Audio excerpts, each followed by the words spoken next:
Good evening, everybody. Welcome to the Green Room Lounge. My name is Gary Radke. I'm the director of the evening show. I'm also playing a couple characters in the show. Normally, well, first of all, I want to welcome you all to the Green Room Lounge. Thanks for getting close with your neighbors. Hopefully you've met some new people. Next year, Mike, we're doing 4 nights. All right. Normally at this point in the show, we make an announcement to turn off your cell phones, unwrap your candies. But I noticed that we've got an incredibly intelligent audience, so we won't be making that announcement tonight. This evening, what we're doing, we are recreating the Lux Radio Theatre version of It's a Wonderful Life. Lux Radio Theatre, Lux soap, it's actually a Unilever soap from the 40s and 50s and things like that. They started out in New York adapting Broadway shows. And part of their appeal is they would get the stars of the original productions as part of their adaptations. And they moved the show from New York to LA, which made sense because then they started adapting films. So It's a Wonderful Life came out in 1946. 1947, they put together a version of Frank Capra's movie, and it actually did star Donna Reed and Jimmy Stewart. All right?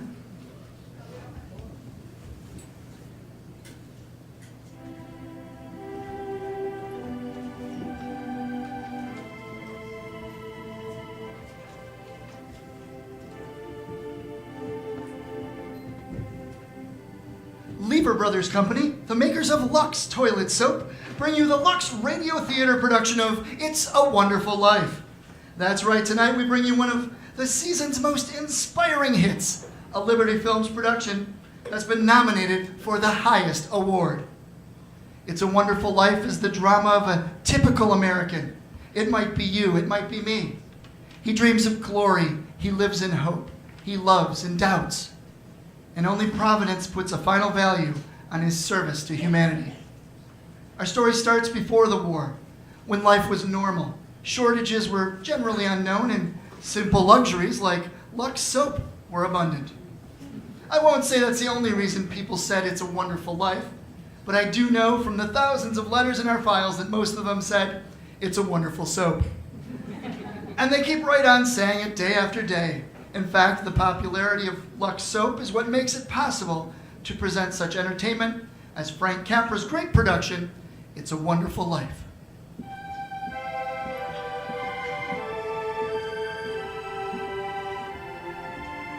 This is the story of George Bailey, citizen of Bedford Falls, New York. George Bailey, who, more than anything under the sun, wanted to see the world, the wonderful, exciting world that lay somewhere beyond the limits of his hometown. Oddly enough, the story does not begin in Bedford Falls. In fact, it doesn't begin anywhere in the world. It begins in heaven, where the superintendent of angels, Josephine, has just summoned an apprentice angel named Clarence.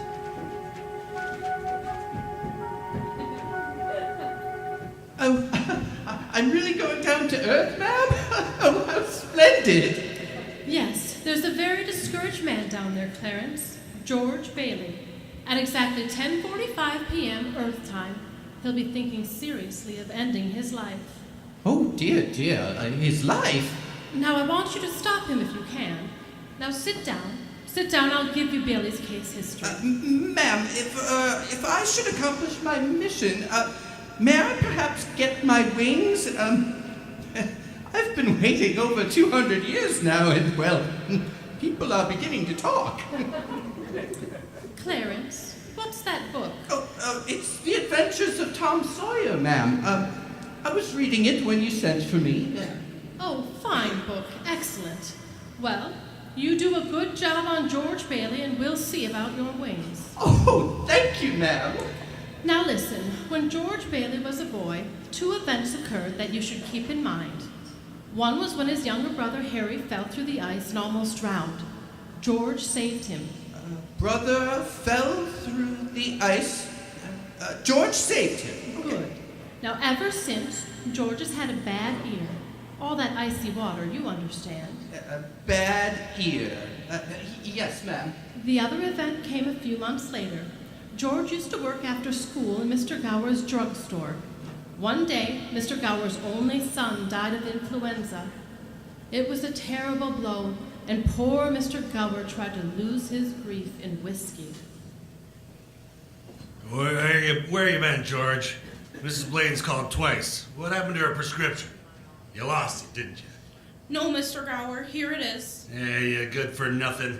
Don't you know the Blaine girl's very sick? Mr. Gower, my ear, you're hurting my sore ear. I'll teach you to loaf, you lazy brat. Mr. Gower, you don't know what you're doing. You put something wrong in those capsules. Shut up. I know you feel bad, but look, Mr. Gower, look. The bottle you use, this bottle to make up the capsules, it's poison. Poison? Don't hurt my sore ear again, Mr. Gower. Poison? Oh, George. George. It's why I didn't deliver, Mr. Gower. All I wanted was to make sure. George. George.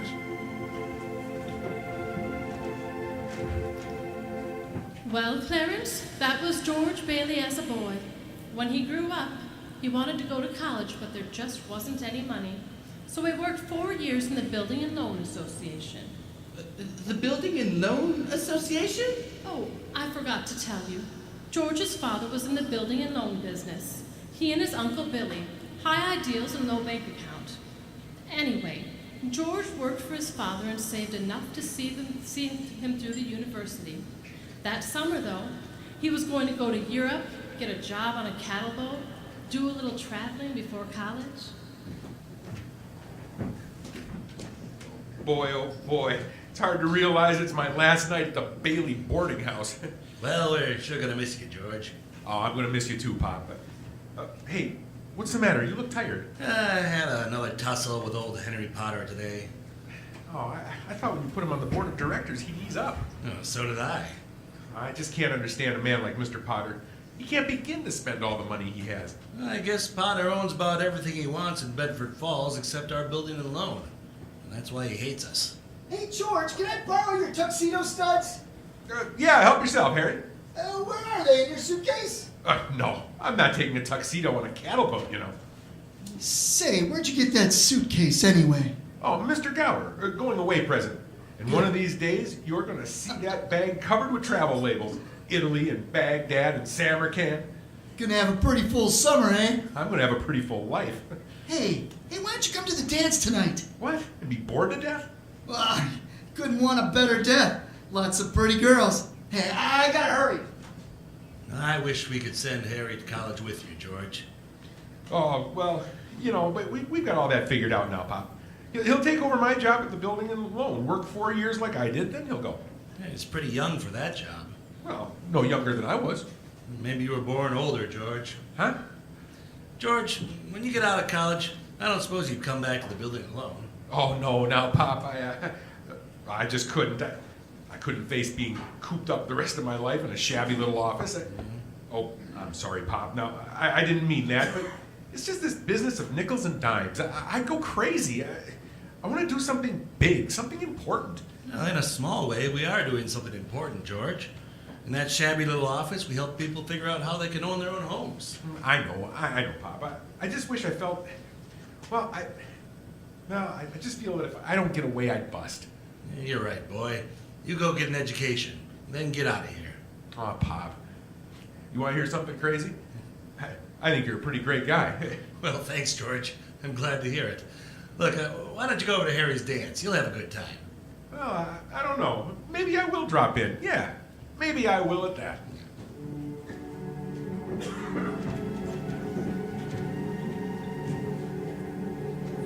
So George Bailey went to the dance.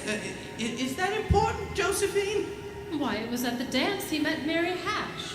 Oh. And 3 hours later, he was walking her home. George and Mary were feeling pretty good. As a matter of fact, wonderful. Buffalo gals, can't you come out tonight? Can't you come out tonight? Can't you come out tonight? Buffalo gals, can't you come out tonight? And dance by the light of the moon. Hot dog! Beautiful. Oh boy, just like an organ. Well, at least. Oh, gee whiz. Hey, you know something? if it wasn't me talking, I'd say you were the prettiest girl in town. Then why don't you say it? I don't know. Maybe I will. Hey, how old are you anyway? 18. 18? Too young or too old? No, that's not it. It's just right. It sort of fits you. Hey, look where we are. Oh, the old Granville house. Yeah, I gotta throw a rock. No, George, I love that old house. Well, don't you know about deserted houses? You make a wish and then you throw a rock. Oh, George, but it's such a lovely old place. I wish I lived there. In there? I wouldn't live in it as a ghost. Now watch. Watch this. Here we go.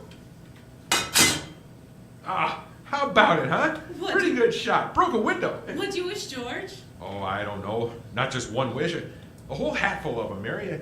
I'm shaking the dust off this crummy little town off my feet, and I'm going to see the world.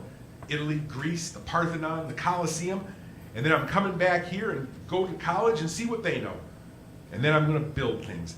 I'm going to build airfields and skyscrapers 100 stories high and bridges a mile long. And then I'm going to... Hey, Mary, what is it you want? What do you want, huh? You want the moon? All you got to do is just say the word and I'll throw a lasso around it and pull it down. Hey, that's a pretty good idea. I'll give you the moon, Mary. Okay, the moon. I'll take it. Then what? Then what?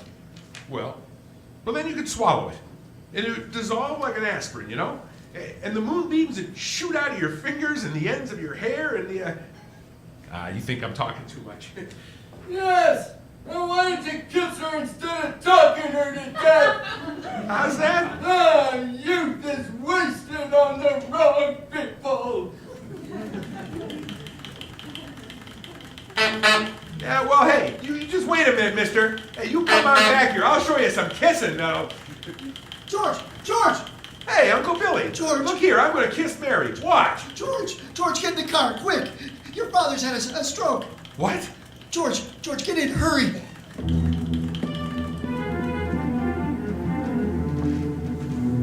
Well, George's father died that night, Clarence. So, of course, George couldn't go to Europe. But that fall, just as he was ready to leave for college, the directors of the building and loan had a meeting. They were going to appoint a successor to Mr. Bailey.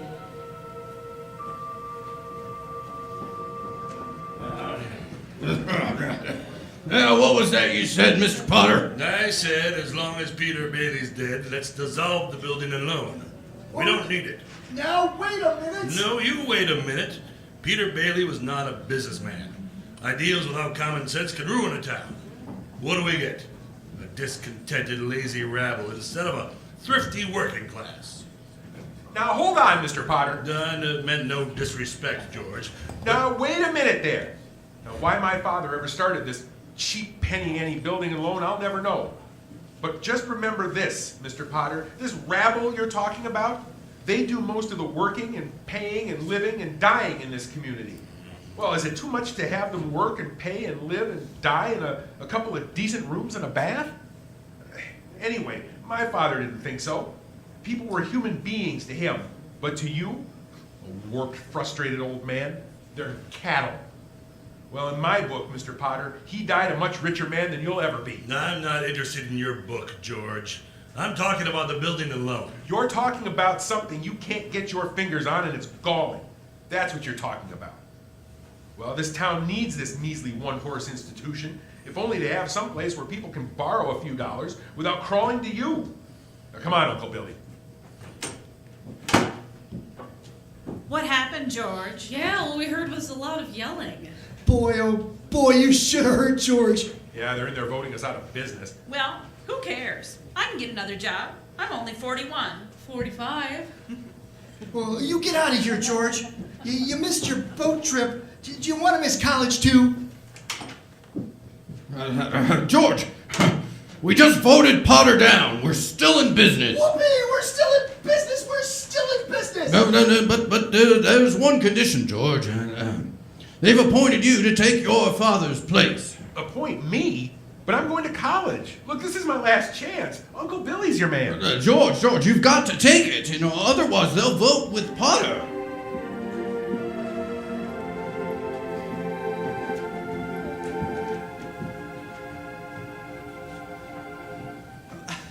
I know. George Bailey didn't go to college. That's right, Clarence. He gave his college money to Harry. Harry went instead. But what happened to that good-looking girl? To Mary? Oh, George saw her now and then. Not very often, though, because Mary went away to school, too. Anyway, George waited 4 years more for Harry to come back and take over the building alone. He could still see the world. He planned to work in the oil fields in Venezuela, except when Harry came home, he wasn't alone. There was a girl with him, his wife.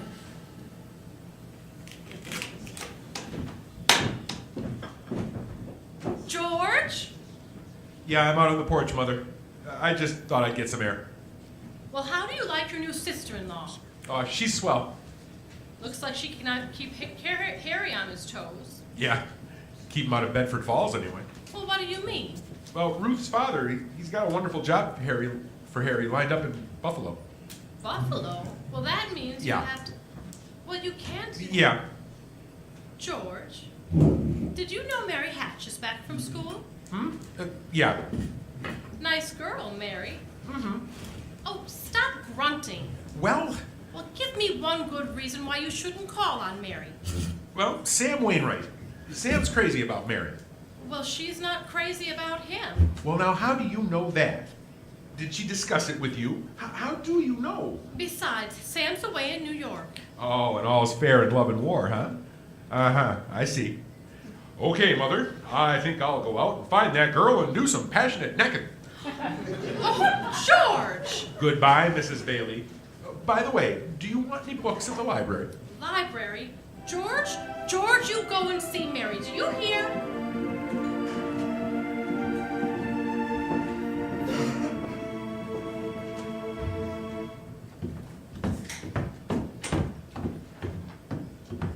George? Is that you? Hello, Mary. Well, are you coming in? Well, I just happened to be passing by here. Oh, I thought you were picketing. Have you made up your mind? How's that? Have you made up your mind? About what? About coming in. Your mother just phoned. She said you were coming over. My mother? my mother just phoned? What does she mean, coming? Well, I just happened to be passing by, that's all. Well, I didn't... Well, all right, I'll come in for a minute, but I didn't tell anybody I was coming here. A fella can't go out for a walk nowadays without... When did you get back? Tuesday. Where'd you get that dress? Do you like it? Well, it's all right. Well, no point standing here. Come on in. You know, I still can't understand it. I didn't tell anybody I was coming, you know. Would you rather leave? Well, no. I don't want to be rude. I'll sit down for a while. It's nice about your brother and Ruth, isn't it? Yeah, that's all right. Do you like her? Well, of course I like her. She's a peach. Oh, just marriage in general. You're not enthusiastic about, Oh, no. Marriage is all right for a lot of people. It's all right for Harry, Sam Wainwright, and you. For Sam? Mary! It's George Bailey, Mother. What's he want? I don't know. What do you want? Me? Not a thing. I just came in to get warm. He's making violent love to me, Mother. You just tell him to go right back home. Sam said he'd call you tonight from New York, didn't he? I guess so. How about some music?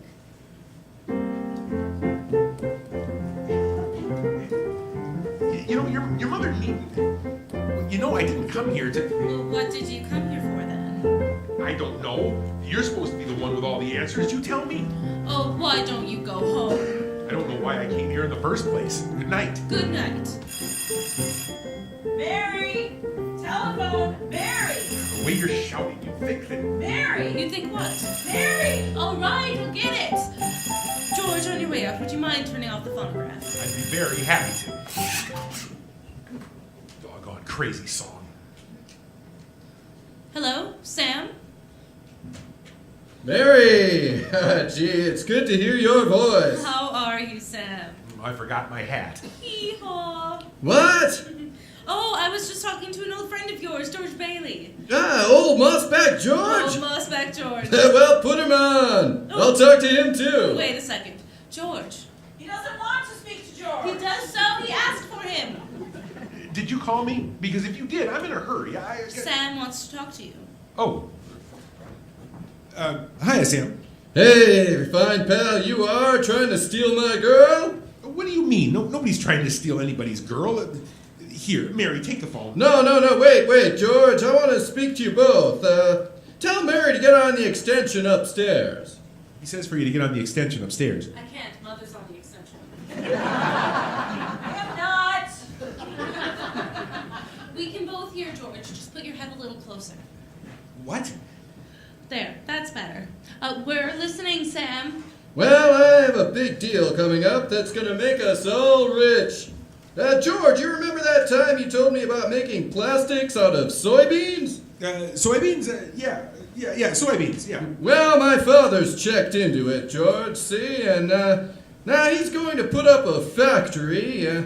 How do you like that idea? Factory, huh? And here's the point, George. I may have a job for you, unless you're still married to that old broken-down building and loan. And Mary! Oh, yes, I'm here. You tell that guy I'm giving him the chance of a lifetime, you hear? He says it's the chance of a lifetime. Oh, give me that phone. Here's George again, Sam. George! Now you listen to me, Mary. I don't want my plastics, I don't want any job, and I don't want to get married. Ever. To anyone, you understand that? I only want to do what I want to do, and you're not going to trick me. And you're... Mary? George. Mary. Oh, Mary, darling. I love you, Mary.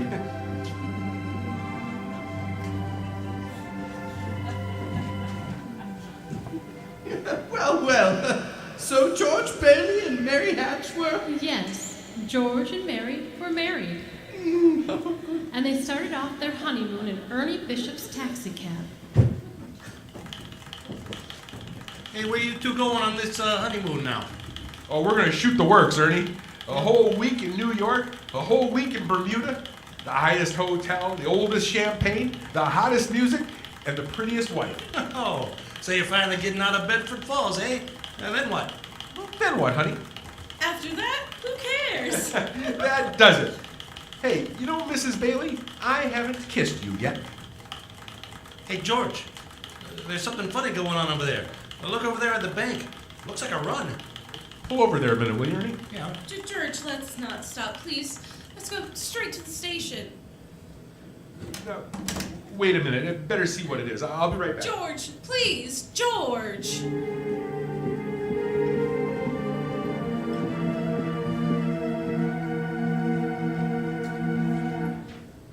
And now, a word from our sponsor. Hey, do you like radio shows? I'm sure you do. How about reading? Not so much? Well, how about just a little bit of reading with pictures? Mike Eserkaln's book, Lunch Notes, the book, is the book for you. It's a collection of short comedic drawings created for his daughter's lunch. They're now available in book form for you to enjoy. Read them while you're eating lunch, or really any time at all. Who's Mike Eserkaln, you ask? That's Mike Eserkaln. He's the handsome fellow to my right. Lunch Notes, the book, makes a great stocking stuffer. It bends to fit most any stocking. And right now, Lunch Notes, the book, is on sale for only $10. And if you're one of those people that does like to read with the words and all that, Mike's got one of those books too. Cards with the Devil is a novel that Mike wrote, and it's also $10 this holiday season. Mike will even sign the books for you, which will make them worth more or less, depending on how Mike lives the rest of his life. Lunch Notes and Cards with the Devil. Talk to Mike after the show.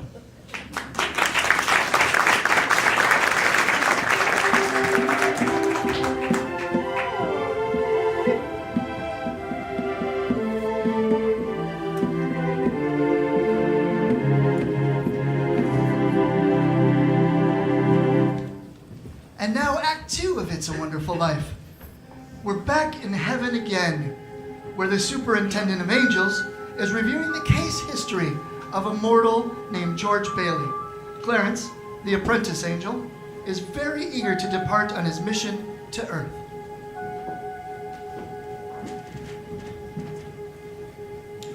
Poor George Bailey. He's certainly in desperate trouble, Josephine. I'll go to him at once. Now you sit down, Clarence, sit down. We're nowhere near the point where George Bailey is thinking of taking his life. We're not? No. Where were we? Oh, yes. George and Mary had just started out on their honeymoon when they ran smack into the financial panic of 1932. In the waiting room of the building and loan, 100 frantic people were clamoring for their savings. Hey, what's going on, Uncle Billy? What's happened? All those people out there. This is a pickle, George. All I know is that the bank called on our loan an hour ago. I had to hand over all of our cash. Holy mackerel. Whole town's gone crazy. Bank's in the same spot we are. Our charter. What about our charter? Well, our charter says we have to stay open till 6 p.m. The state can take away our license if we don't. How can we stay open till 6 without any money? George, where are you going? Out to talk to those people. Come on. Now, please. Now, please, folks. Now, just a minute. Just a minute now, please. What about our money, George? Where's our money? Now, come on now, please. Now, wait a minute. Now, listen to me. You're thinking of this place all wrong. Your money's not here. What? Wait a minute. Now, let me tell you. Your money's in people's houses. In the Kennedy house, and the McLaren house, and in your house, and 100 others. Now, what are you going to do? Foreclose on them? I got $240 in shares. Now let me have it. All right, Charlie. Now, you'll get your money in 60 days. 60 days? Well, now look, that's what you agreed on when you bought your shares. Hey, I got my money. What? Where? How'd you get money? Old man Potter's taking over the bank. He'll pay 50 cents on every dollar. Well, then let's take our shares to Potter. Half is better than nothing. Wait a minute, please, folks. I beg of you not to do this. If Potter gets hold of your shares, he'll be owning this building alone. And he's got the bank. He's got the bus line, he's got the department stores, and now he's after us because he wants to keep you living in his shacks and paying the kind of rent he decides to charge. Now, we can get through this thing all right, but we've got to stick together. We got to have faith in each other. My husband's out of work. We need money. And I got doctor bills to pay. I can't feed my kids on faith. Yeah. How much do we need? We've still got some money. Hey, Mary. Here it is, George. You told me to hold on to it. Would have made a nice honeymoon. Bought furniture, too. Hey, now wait a minute, folks. Listen, I got $2,000. All right, Charlie, how much do you need? $240. Now, Charlie, listen. Just enough to tide you over. I said $240. Okay. Uncle Billy, give Charlie $240. All right, Ed, now how much? Just to get by. $20, I suppose. Now you're talking. Mrs. Thompson, how about you?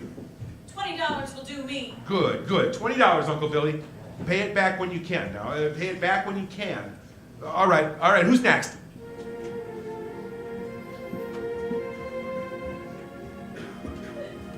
Look at the clock. Look! 5 seconds. 4 seconds. 3, 2, 1. 6 o'clock. We made it. Lock that door, Eustace, quick. Look, we're still in business, Uncle Billy. We still got $2 left. We're a couple of financial wizards. We'll save them for seed. Toast! A toast. A toast to Papa Dollar and to Mama Dollar. If you want the whole building and loan to stay in business, you better have a family real quick. I wish they were rabbits. Yeah, I wish they were too. Okay, let's put them in the safe and see what happens. George, there's a call for you. Okay, and then call my wife. She's probably over at Mother's. Mrs. Bailey's on the line. I don't want Mrs. Bailey. I want my wife, Mrs. Bailey. That's my wife. Give me the phone, will you? Hey, Mary. Listen, Mary, I'm sorry. Come home? Well, what home? 323 Sycamore? Whose home is that? What? Well, Mary, how can I... Well, sure. All right, sure. I'll be there.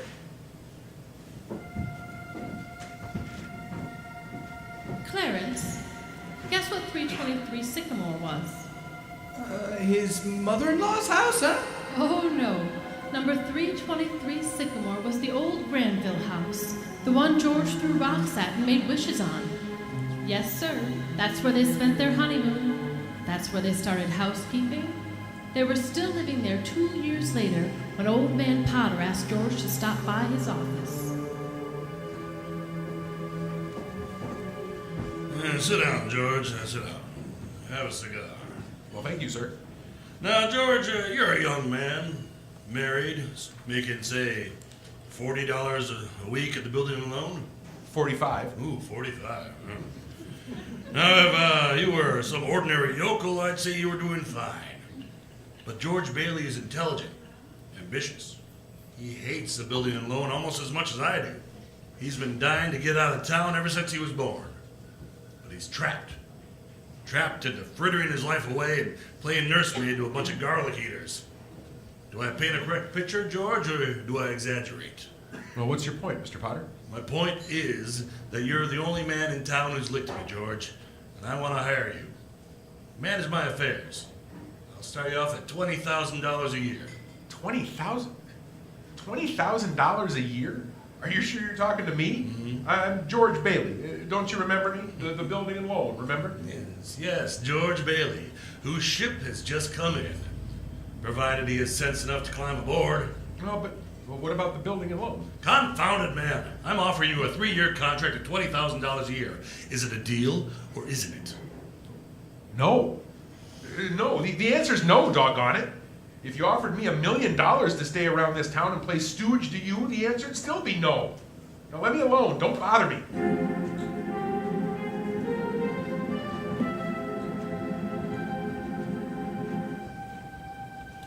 George, what did Mr. Potter want? No, it was nothing. He just talk. I don't know. It was nothing. Oh, gee, Mary Hatch. Mary, why in the world did you ever marry a guy like me anyway? To keep from being an old maid. I was going to see the world. I was going to build things. I was going to give you the moon. What have I given you? What have I given you? Not even a new dress. Not for months.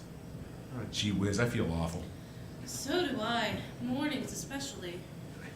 You could have married Sam Wainwright. Anybody else in town. I didn't want to marry anybody else. I want my baby to look like you. You didn't even have a honeymoon. And I promised you that You what? My baby. You mean... Mary, you mean you're on the nest?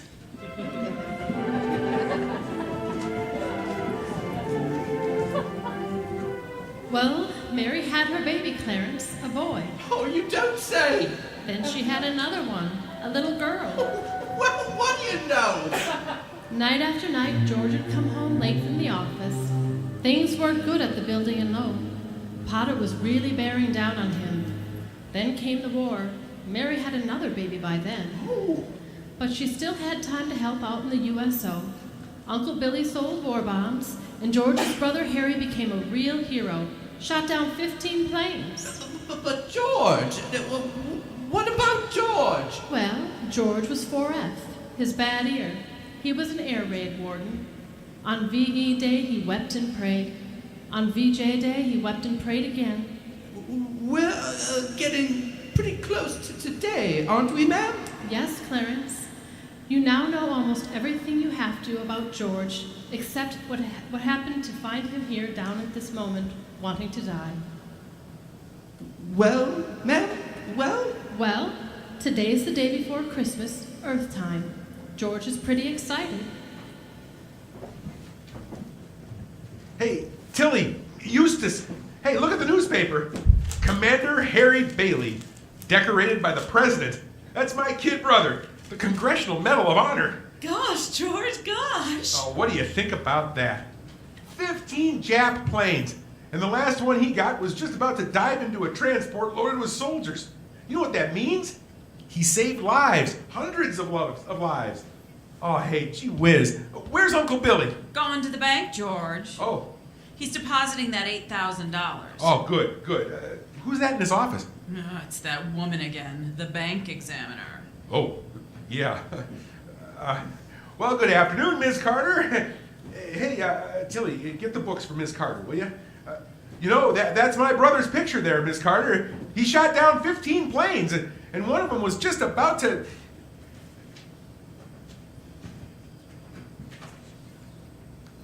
Well.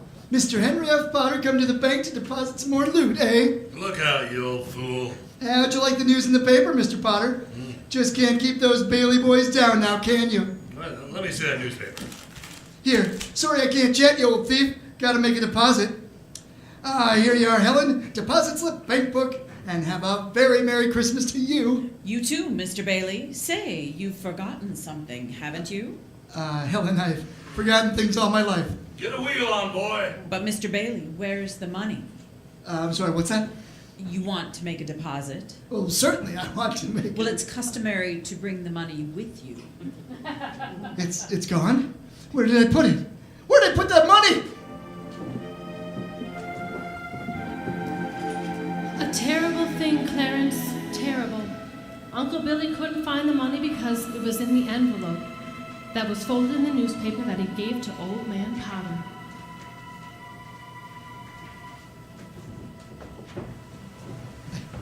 I just don't know what happened, George. George, I just don't know. $8,000. Uncle Billy, the bank examiner's here, and it's not our money. It belongs to the depositors. George, what are we going to do? We've traced every step I took. We can't stand here in the street. Are you sure you didn't put that envelope in your coat pocket? I think so. Maybe. I'm no good to you, George. I'm no good. Now listen to me. Think. Think, will you? Now try and think. I can't think anymore. I can't. Where's that money, you silly old fool? You know what this means? It means bankruptcy and scandal and prison. One of us is going to jail. Well, it's not going to be me. Get out of my way. I'm going home.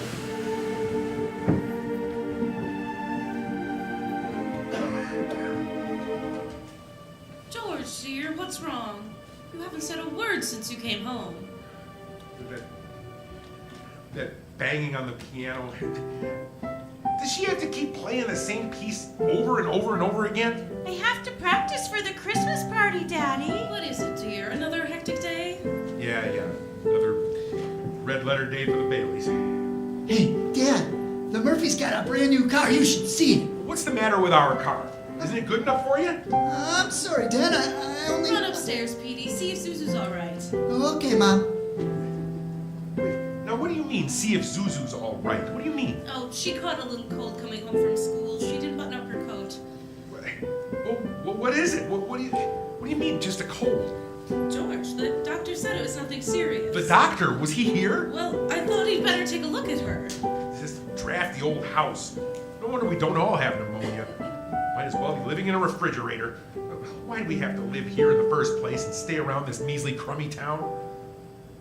George, what's happened? Everything's happened. Call this a happy family? Why do we have to have all these kids? Daddy, how do you spell frankincense? I don't know how you... Why don't you ask your mother? Where are you going? Upstairs to see Zuzu. Hello? Oh, thank you, Mrs. Welch. I'm sure she'll be all right. Who's that? Zuzu's school teacher. What's that? Oh, yes, the doctor said she'll be fine tomorrow. Here, give me that phone. George, please. Mrs. Welch? This is Mr. Bailey. Say, what kind of teacher are you anyway? What do you mean sending Zuzu home like that, half naked? Do you realize she'll probably end up with pneumonia just because of your stupidity? You know, maybe my kids aren't the best dressed kids in town, but at least... Hello? Hello? Janie, will you stop playing that lousy piano? Now, cut it out! Stop it! George, for heaven's sake, what is wrong with you? I'm sorry, Janie. I'm sorry, Mary. I just gotta get out of here.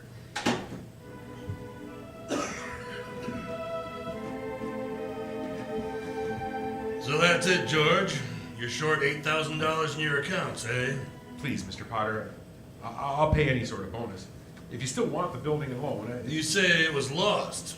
Have you notified the police? No, sir. I haven't done that yet. Harry's homecoming tomorrow. Well, why come to me? What about your good friend Sam Wainwright? I can't get a hold of him. He's in Europe. What kind of security would I have, George? What collateral? Yes, sir. I have some life insurance here. $15,000 policy. And what's your equity in it? $500. You want 8,000. You once called me a warped, frustrated old man. Well, what are you but a warped, frustrated young man, crawling on your hands and knees for help? Why don't you go after that riffraff you love so well? Ask them for help. I'll do anything, Mr. Potter, please. Please help me. My wife and kids. I'm calling the district attorney. $500. You know something, George? You're worth more dead than you are alive. Now get out of here. Go on, get out.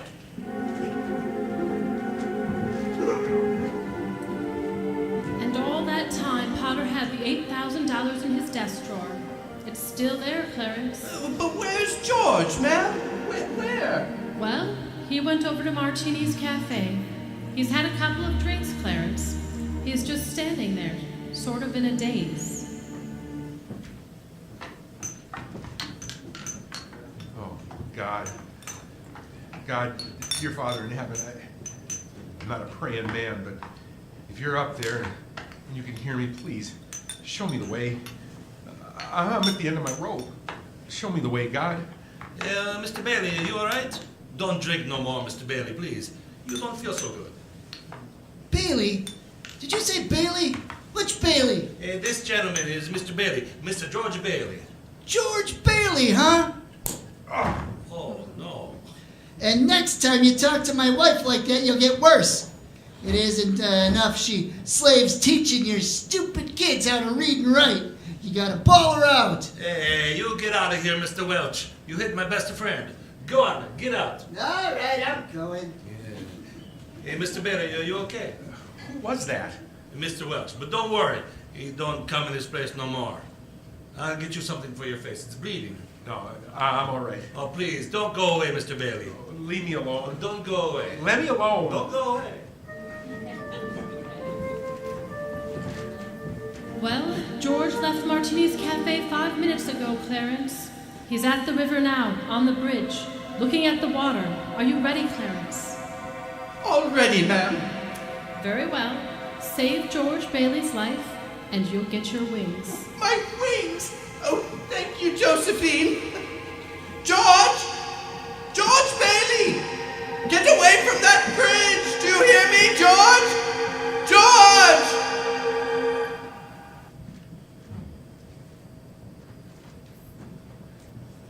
And now a word from our sponsor. Boy, I bet George Bailey didn't see this day ending up like this, huh? Feeling like he's worth more dead than alive? Well, spoiler alert, he's not. Neither are you and I, but you certainly don't want to be unprepared. That's where American Family Life Insurance agent Brian Jagodinsky comes in. Whether you're looking for temporary coverage or coverage that lasts a lifetime, American Family has customized options to financially protect the ones who matter most. As your American Family Insurance agent, Brian and his team can offer you a full complement of dependable auto, home, business, health, and yes, life insurance. Serving Kewanee and all of Northeast Wisconsin, Brian's contact information is on the back of your programs. Reach out this week and see how they might be able to help. American Family Insurance.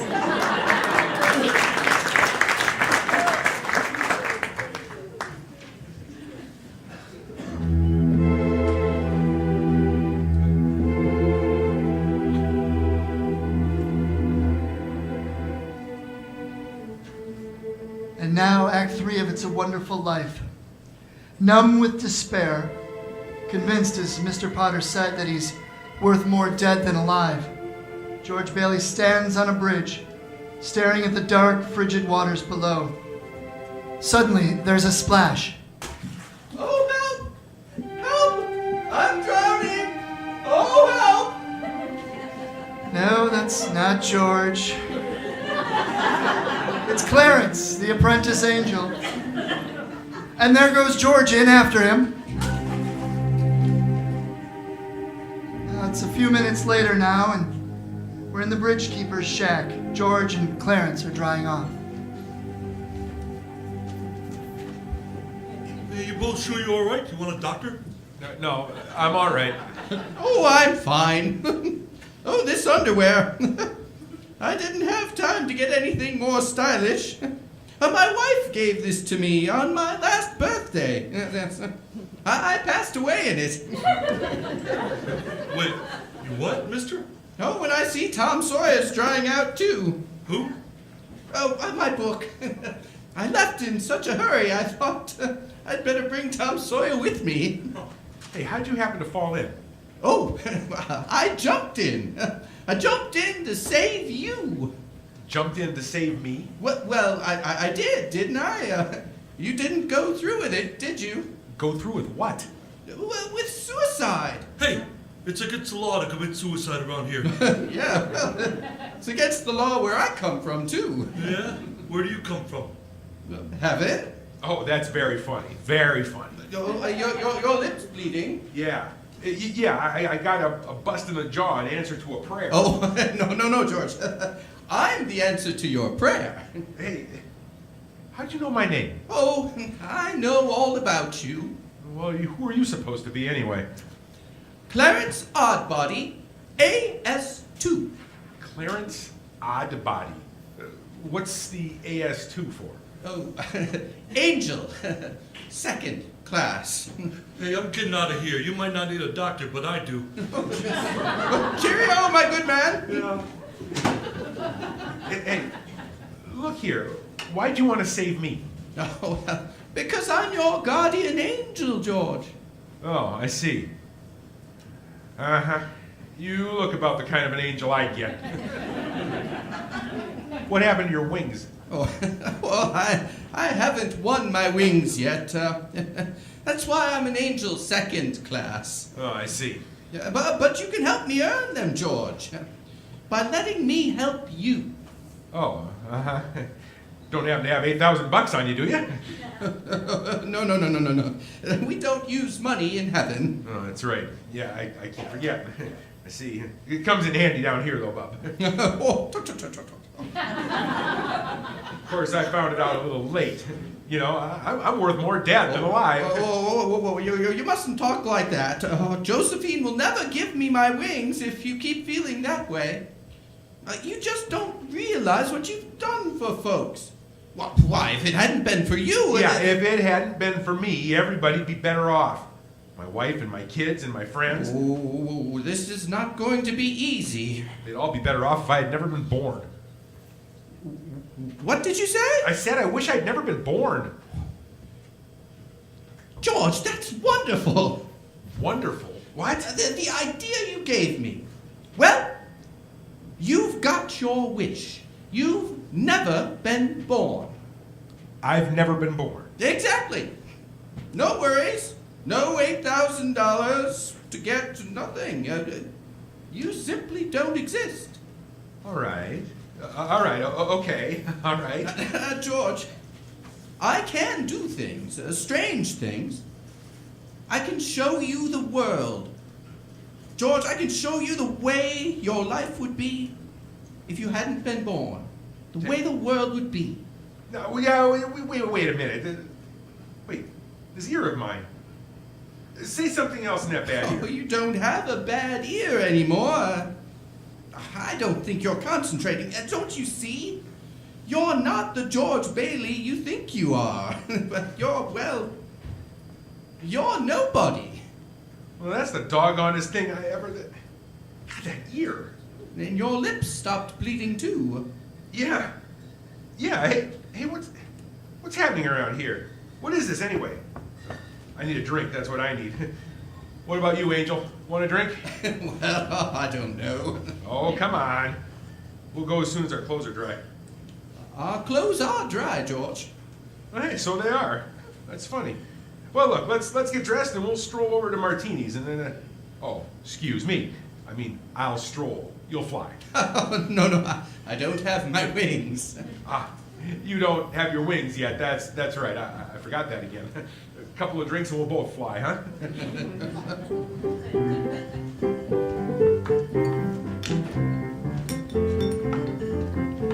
Hey, what do you have, fellas? Hey, where's the boss? Where's Martini? Look, wise guy, I'm the boss, see? Okay. Well, double scotch, quick, will you? What's yours? Oh, you know what I just love? Some mulled wine. Huh? Oh, heavy on the cinnamon, light on the cloves. Off with you, my lad, and lively now. Hey, now cut it out. Oh, come on here. Just give him the same as I ordered. He's okay. All right, 2 double scotches. What about this place? It's all changed. Oh, all of Bedford Falls has changed. You're having your wish, George. You've never been born. Oh, there'll be lots of things you've never seen before. Oh, good! Somebody just made it. Made what? Oh, well, every time a bell rings, it means some angel's got his wings. What did you say? Look, Clarence, I don't think you better talk about angels around here. Don't they believe in angels? Yeah, they believe in them, but, you know, it's just... Well, then why should they be surprised when they see one? Don't mind him, bartender. He's just a little fella. He just never grew up. How old are you anyway, Clarence? Well, next May, I'll be, 293. That does it. A couple of pixies, eh? Go on. Get out of here. Get. You hear me? Get. Where's Martini? Will you call him? Stop asking about Martini. He ain't here. Hey, you rummy. I tell you, never come panhandling around here. George, look. Oh, it's Mr. Gower. Mr. Gower. Listen, Mr. Gower, don't you know me? Yeah. This is George Bailey. Hey, you buy me a drink, mister? Just one drink. Come on, mister. Hey, Pinky, throw the rummy out. Hey, bartender, that's Mr. Gower, the druggist. Yeah, that rumhead spent 20 years in jail for poisoning some kid. If you know him, you must be a jailbird yourself. Hey, Pinky, it's 2 more. Get him out of here. Whoa!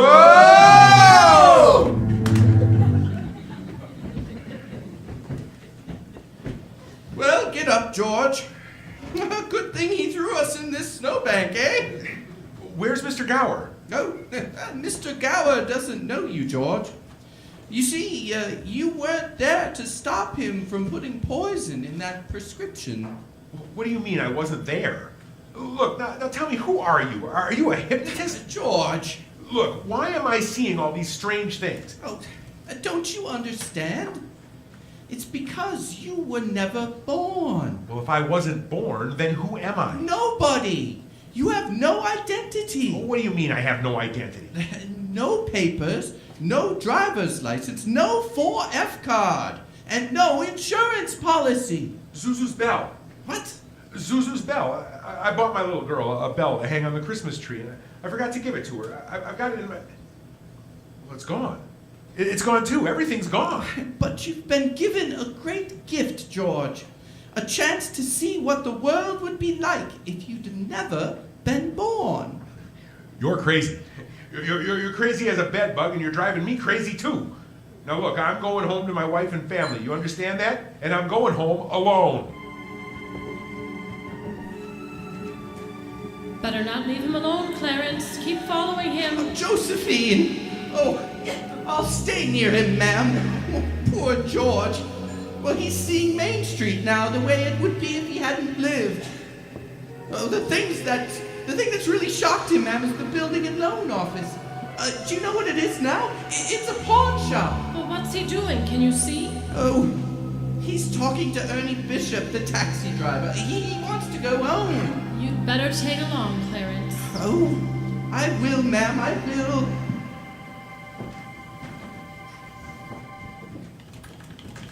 Come on, step on it, will you, Ernie? Get me home. I'm off my nut. Yeah, where you live, buddy? Oh, now doggone it, Ernie. Don't you start pulling that stuff on me. 323 Sycamore. 323 Sycamore, all right. Yeah, hurry up. Zuzu's sick. Yeah, okay, buddy. Hey, look, Ernie, I don't know what's happening. I'm going crazy or something. I've got some bad liquor. Now, look, tell me this now. You're Ernie Bishop, right? And you live with your wife and kid down Hey, you seen my wife? What do you mean? I've seen your wife. I've been in your house 100 times. We built it for you, didn't we? Hey, bud, my wife took the kid and ran away 5 years ago, and I ain't never seen you before in my life either. See? Okay, Ernie. Okay, just step on it. Get me home. Yeah.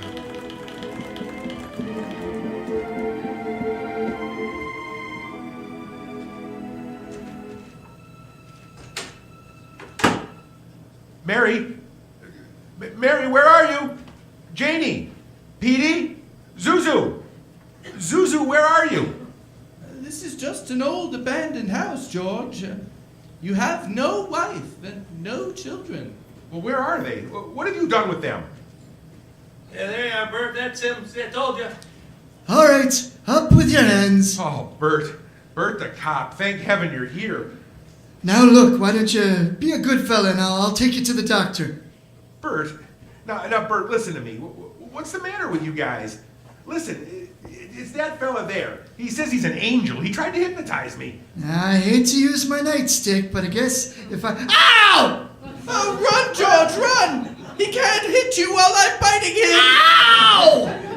George, run! My teeth aren't what they used to be! Josephine, help! Josephine!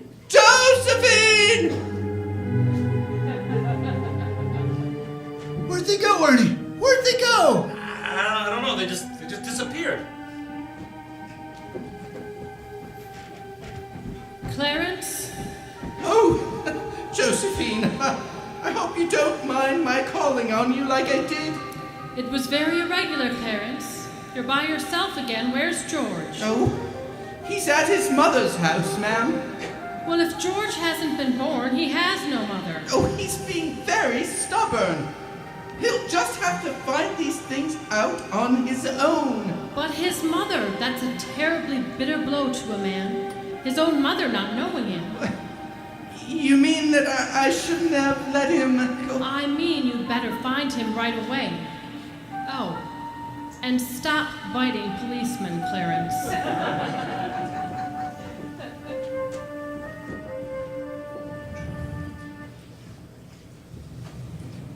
I'm here again, George. My mother. My own mother didn't know me. Oh, if only Harry were here. My brother, only back from Washington. Your brother fell through the ice and was drowned at the age of 9. That's a lie. He got the Congressional Medal of Honor. He saved the lives of every man on that transport. Every man on that transport died. Strange, isn't it? Each man's life touches so many other lives. Harry wasn't there to save them because you weren't there to save Harry. Don't you see, George? You really had a wonderful life. Don't you see what a mistake it would be to throw it all away? Clarence? Yes? Where's Mary? Please, where's my wife? I'm not supposed to tell. Tell me where she is. You're not going to like it, George. Where is she? I'll choke it out of you if I have to. Where's my wife? The library. She works there. She's just about to lock up for the night, so... George! George, come back! Oh, there must be some easier way to earn my wings.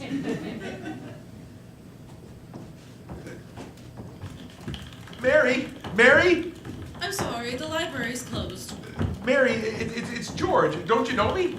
No, I don't know you. Let me go! Mary, please, don't do this to me. Mary, please help me. Help me. Where are our kids, Mary? I need you, Mary, please. Get away from me! Help! Help! Help me, Mary. I'm George. Mary! Clarence? Oh, where is he, Josephine? Where's George? I'm afraid I've lost him now. You knew you shouldn't have let him try to see Mary. Now they're after him. A mob. They think he's trying to hurt her. Oh, Josephine, I won't even get one wing, will I? You have one more chance, Clarence.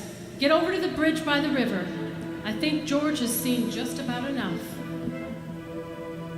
But what about the mob? Don't worry. They've lost him too. Now hurry up. Oh, thank you, Josephine. Thank you. Clarence? Clarence! Clarence, where are you? I'm here, George. Oh, help me, Clarence. Get me back. I don't care what happens to me. Only get me back to my wife and kids. Please. I want to live again. Oh. Thank you, George. Thank you, Lord. I want to live again. Please. Oh, God, please let me live again. George? Is that you down there, George? Now get out of here, Bert. Get out of here. You come any closer and I'll let you have it. What the Sam Hill you yelling for, George? Oh, come on. George? George! Bert! Bert, do you know me? No, yeah. I've been looking all over town for you. Where you been? Hey, Bert. Bert, I'm alive again, Bert. You sure you're all right? Hey, your mouth's bleeding. It is. Hey, my mouth's bleeding.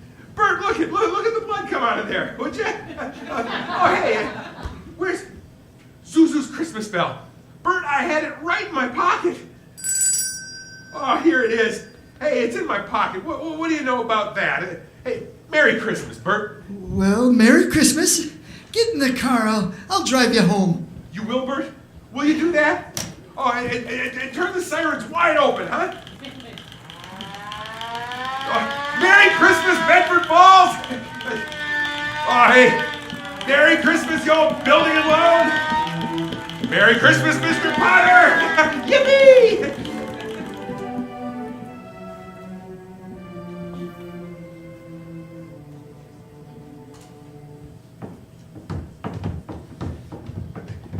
Come on, hey, Bert, come on in with me, huh? What's with all these people, these reporters? What? Oh, hey, Merry Christmas, reporters. Hey, Miss Bank Examiner, Merry Christmas. Mr. Bailey, there is a deficit. I know, $8,000, I'll bet, huh? George, I've got this little piece of paper for you. I'm sorry. I'll bet it's a warrant for my arrest. Isn't that wonderful? Merry Christmas. Hey, where's Mary? You know, look at this wonderful old drafty house. Isn't it wonderful? Have you seen my wife? Where's Mary? Daddy! Kids! Hey, kids, Janie, Petey.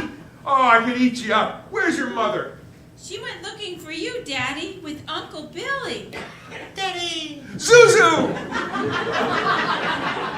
Oh, my little ginger snap. How do you feel, huh? Fine, Daddy. Not a smidge of temperature. Not a smidge.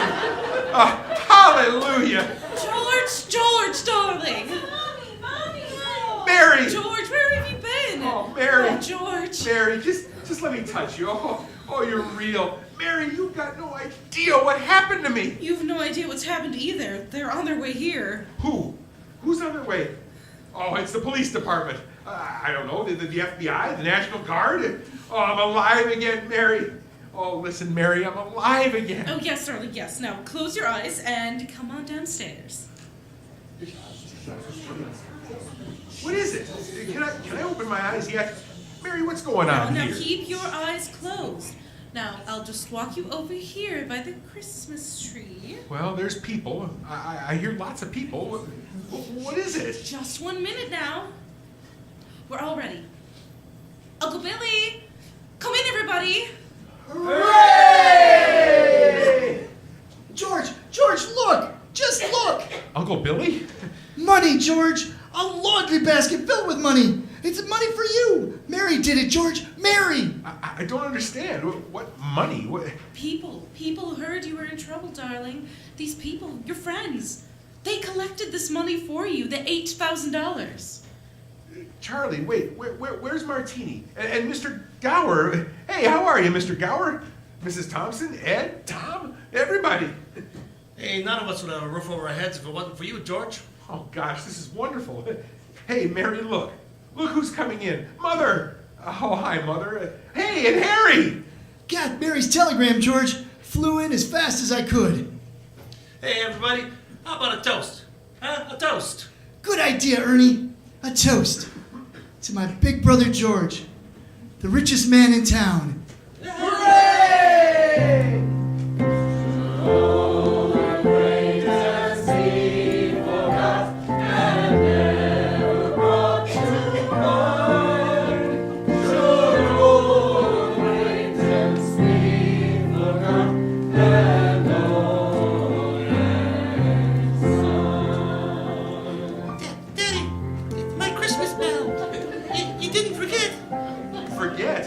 Oh, here, honey. Here's your bell.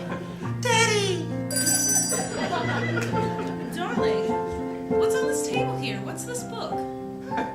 Adventures of Tom Sawyer. Well, look, there's something written in it. Dear George, remember, no man is a failure who has friends. Thanks for the wings. Love, Clarence. Clarence? Yeah, he's a very dear friend of mine.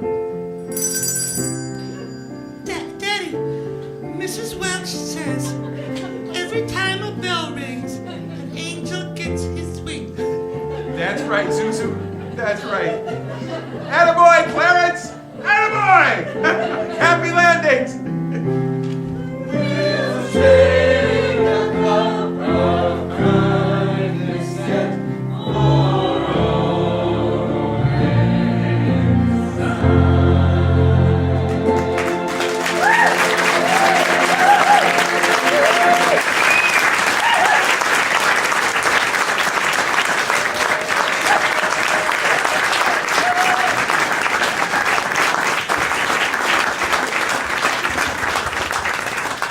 Thank you all so much for coming out. Now, just remember, we are sticking around doing some Christmas carols as well. There's some sing-alongs. We'll have some sheets with lyrics for you. They'll also be up on the big board. So stick around for those. If this wasn't enough to get you in the mood, the carols are awesome, so please stick around for that. I do want to send out a huge shout-out to the cast and crew. Some amazing folks calling out everybody individually. On sound effects, Maggie Dernehl.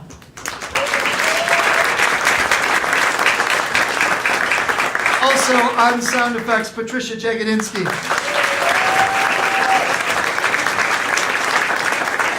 On sound and lights, Josiah Hensler.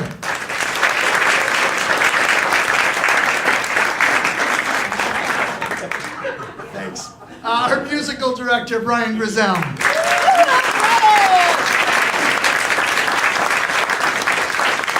Our wonderful cast in alphabetical order. I couldn't think of any better way to do it. Hannah Blecha.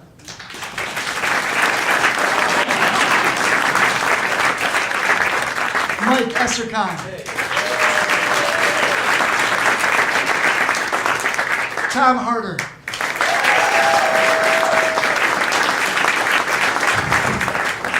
Tim Killian.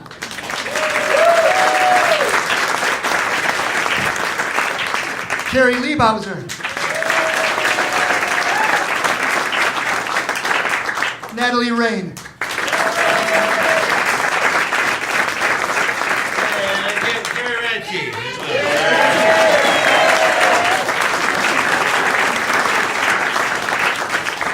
So stick around. Some are, like I said, some are sing-alongs, some are some solos by some wicked talented folks in the cast. So enjoy those. And once again, thank you all for coming out. Watch for our next show. Who knows what or when that's going to be. We'll do this again, though. We had a lot of fun.